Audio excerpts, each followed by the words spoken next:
దోమలు రాకుండా మనము విండోస్కి అండ్ డోర్స్కి మస్కిటో నెట్లు అయితే వేయించుకుంటాము. ఈ డోర్కి వేసే నెట్ ఏమో కొంచెం స్ట్రాంగ్గానే ఉంటుంది, కానీ ఈ విండోస్కి వేసే నెట్ కొంచెం స్మూత్గా డెలికేట్గా ఉంటుంది.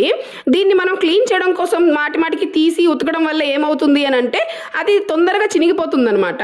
సో దీన్ని నేను ఎలా క్లీన్ చేస్తాను అంటే ఇలాంటి స్మూత్ ప్లాస్టిక్ బ్రష్ అయితే దొరుకుతుంది మనకి. అది చాలా స్మూత్గా ఉంటుంది.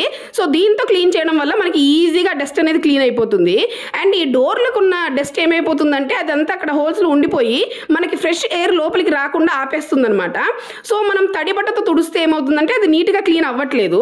సో ఈ బ్రష్ని యూస్ చేసి మనం క్లీన్ చేస్తే అది నీట్గా వచ్చేస్తుంది అనమాట. అండ్ ఫ్రెష్ ఎయిర్ కూడా మనకి లోపలికి వస్తుంది.